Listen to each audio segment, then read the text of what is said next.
నమస్కారం city news కి స్వాగతం. ముందుగా ముఖ్యాంశాలు.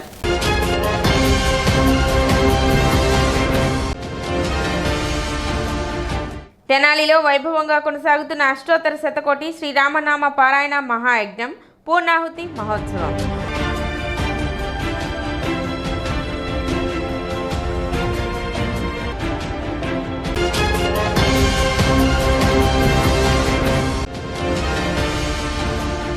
తెనాలిలో హ్యాకింగ్ పై దర్శకులు నరేష్ మణిల ఓటీటీ చిత్రం.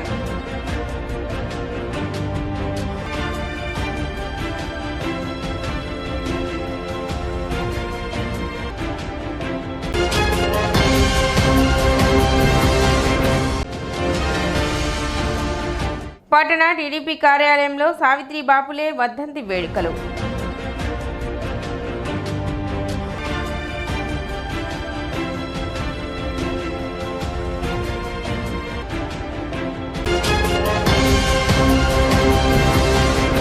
తెనాలి తహసీల్దార్ కార్యాలయంలో నిర్వహించిన ప్రజా సమస్యల పరిష్కార వేదిక కార్యక్రమానికి 4 అర్జీలు వచ్చినట్లు తహసీల్దార్ గోపాలకృష్ణ తెలిపారు.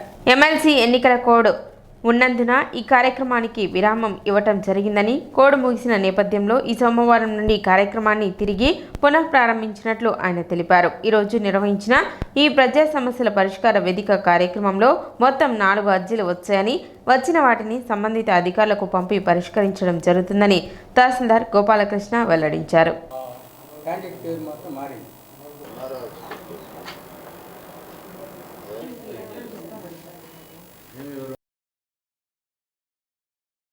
చాలా రోజుల తర్వాత ఈ మధ్యలో మనకి ఎలక్షన్ కోడ్ ఉండటం వల్ల కానివ్వండి, ఏదేమైనప్పటికీ చాలా రోజులు ఈ గ్రీవెన్స్ అనే కార్యక్రమం జరగలేదు. సుదీర్ఘకాలం తర్వాత ఈరోజు మనం ప్రజా సమస్యల పరిష్కార వేదికని తహసీల్దార్ కార్యాలయంలో కండక్ట్ చేశాం. అన్ని శాఖల అధికారులు పాల్గొన్నారు. ఇందులో భాగంగా ఈరోజు మనకి 4 అర్జీలు వచ్చాయి. అది బురిపాలెంలో బాగా ఏజ్డ్ పీపుల్ అడంగల్ కోసం వెళ్తుంటే అడంగల్లో బయోమెట్రిక్ ఐరిష్ 2 తీసుకోవట్లేదని ఒక అర్జీ వచ్చింది. ఇది టెక్నికల్ ప్రాబ్లం. కన్సర్న్ డిపార్ట్మెంట్తో టెక్నికల్ టీంతో ఫాలోఅప్ చేసి దీన్ని త్వరగా కంప్లీట్ చేస్తాం. అట్లాగే ఒకళ్ళు వికలాంగుల పెన్షన్ కోసం కావాలని చెప్పేసి వచ్చారు కోపల్లె గ్రామం నుంచి. మరొకళ్ళు గతంలో ఈ ప్రభుత్వ కాలనీల్లో ఇంటి పట్టా విషయంలో స్థలం స్వాధీనం చేయమని ఒక అర్జీ వచ్చింది. మరొక అర్జీ కూడా ఇట్లాంటి నివేశన స్థలం విషయమే వచ్చింది. ఈ 4 అర్జీలు కూడా నిర్ణీత సమయంలో పరిష్కరించే విధంగా కృషి చేస్తాం. తెనాలిలో జరుగుతున్న అష్టోత్తర శతకోటి శ్రీరామనామ పారాయణ మహాయజ్ఞం పూర్ణాహుతి మహోత్సవం 2వ రోజు వైభవంగా నిర్వహించారు. షరాబజార్లో వెంచేసి ఉన్న శ్రీ పంచముఖ ఆంజనేయ స్వామి ఆలయ కేంద్రంగా తాలూకా హైస్కూల్ ప్రాంగణంలో జరుగుతున్న వేడుకలలో భాగంగా 2వ రోజు సోమవారం ఉదయం శ్రీ లక్ష్మీనారాయణ కళ్యాణం అత్యంత వైభవంగా జరిపారు. అనంతరం ప్రముఖ ఆధ్యాత్మిక ప్రవచనకర్తలు పంచమర్తి పద్మజాకుమారి మరియు నూరి నారాయణమూర్తిలచే భక్తి ప్రవచన కార్యక్రమాలు నిర్వహించారు. భక్తులు విశేష సంఖ్యలో పాల్గొన్నారు. ఆలయ కమిటీ సభ్యులు కార్యక్రమాన్ని పర్యవేక్షించారు.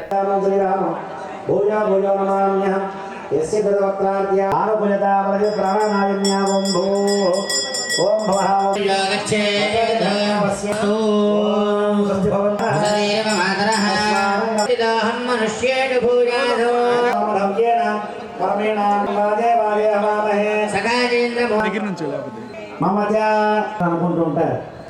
ఉదయాన్నే లేవగానే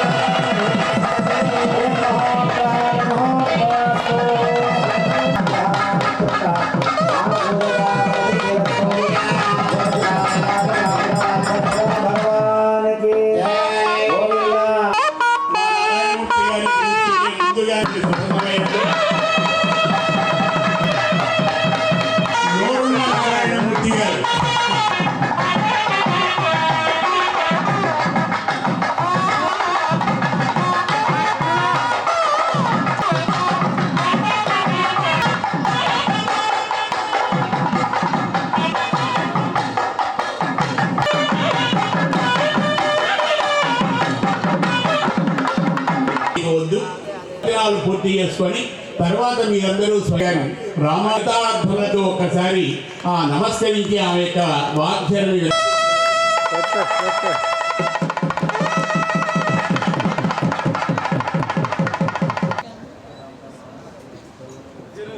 శ్రీరామ రామ రామేతి రమే రామే మనోరమే సహస్రనామ తత్తుల్యం రామనామ వరాననే. ఈ మాటలన్నది ఎవరో కాదు, సాక్షాత్తు ఈశ్వరుడు అమ్మవారు. సహస్రనామ పారాయణ పూర్తిగా చేయలేనటువంటి మానవులకి ఏదైనా తరుణోపాయం చెప్పండి, లఘూపాయం చెప్పమంటే శ్రీరామ రామ రామేతి రమే రామే మనోరమే సహస్రనామ తత్తుల్యం. శ్రీరామ రామ రామ అని అనుకుంటే సహస్రనామం చేసినంత పుణ్యం కలుగుతుంది పార్వతి అని ఈశ్వరుడు అమ్మవారితో చెప్పారు. వరాలని అంటే శ్రేష్టమైనటువంటి ముఖము కలిగినటువంటి ఆ పార్వతి రామనామం అంత గొప్పది. రామయేవ పరం బ్రహ్మ రామయేవ పరం తపః శ్రీరామో బ్రహ్మతారకమని ఉపనిషత్తులు చెప్తున్నాయి. రామయేవ పరం బ్రహ్మ అంటే రాముడు ఒక్కడే దైవము. అదేమిటండి రాముడు ఒక్కడే దైవమా, తక్కిన వారు దేవతలు కాదా అంటే ఒక రామనామంలోనే సకల నామములు కూడా ఇమిడి ఉన్నాయి. శివమంత్రమునకు మాజీవము, మాధవ మంత్రమునకు రాజీవము, ఈ వివరము తెలిసిన కనులకు బ్రొక్కేదా అంటారు త్యాగయ్య గారు. 96 కోట్ల రామనామం చేసిన మహాభక్తుడు సద్గురు త్యాగరాజస్వామి వారు.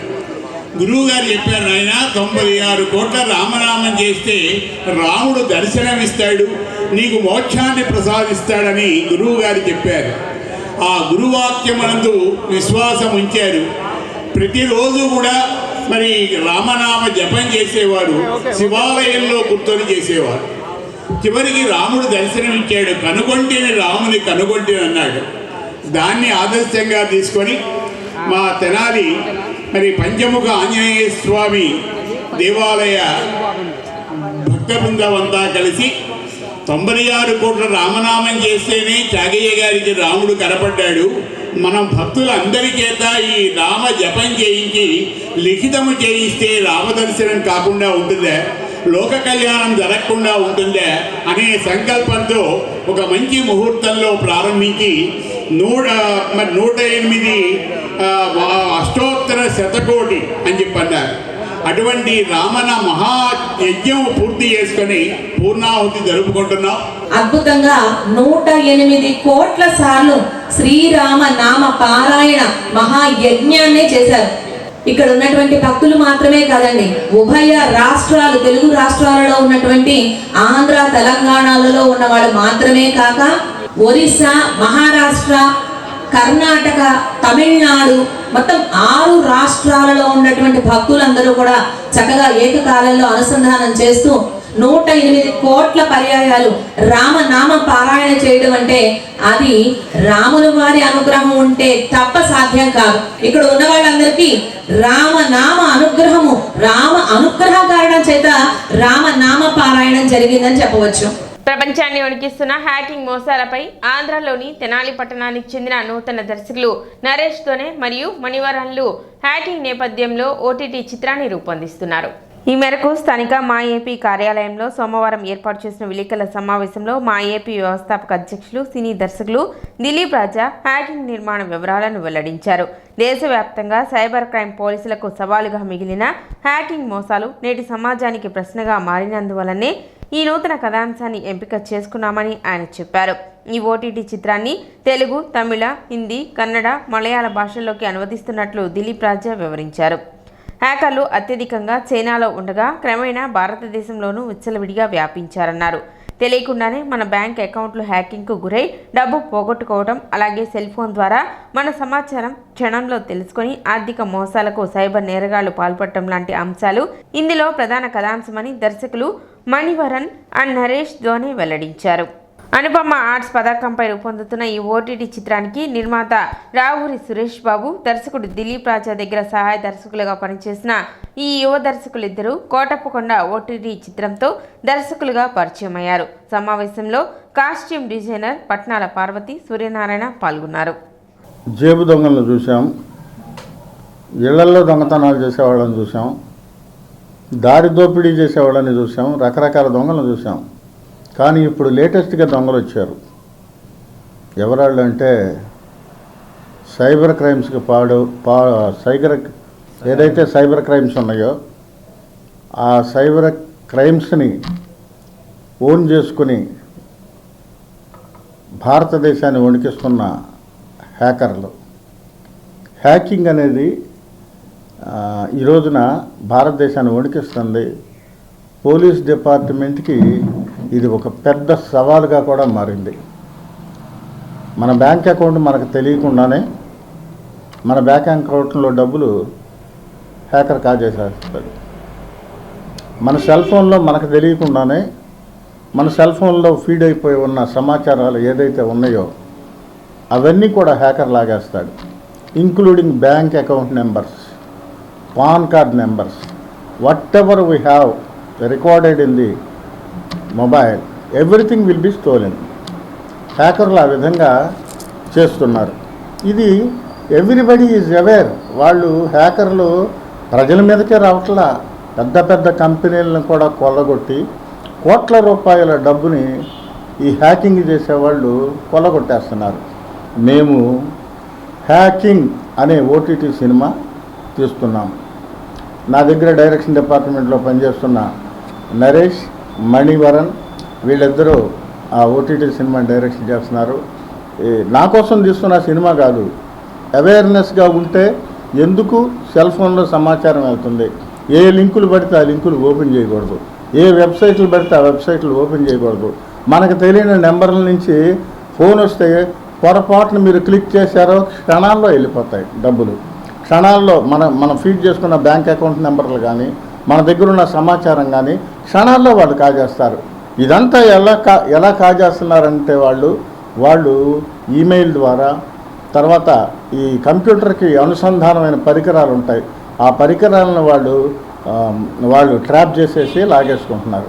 సో ఈ రోజున మేము ఎందుకు ఈ హ్యాకింగ్ అనే టైటిల్తో ఓటీటీ సినిమా తీస్తున్నామంటే కేవలం ప్రజల కోసం, ప్రజల సంక్షేమం కోసం, ప్రజలు ఈ హ్యాకర్ల బారిన పడకుండా ఉండటం కోసం, ప్రజలు ఏ విధమైన జాగ్రత్తలు తీసుకుంటే వాళ్ళ సొమ్ము పదిలంగా ఉంటుంది, ప్రజలు ఏ విధమైన నిర్ణయాలు తీసుకుంటే వాళ్ళ మొబైల్లో నుంచి సమాచారం బయటికి దొంగిలించబడకుండా ఉంటుంది అనే అంశాల మీదే ఈ పూర్తి కథ అంతా కూడా సిద్ధం చేయటం జరిగింది.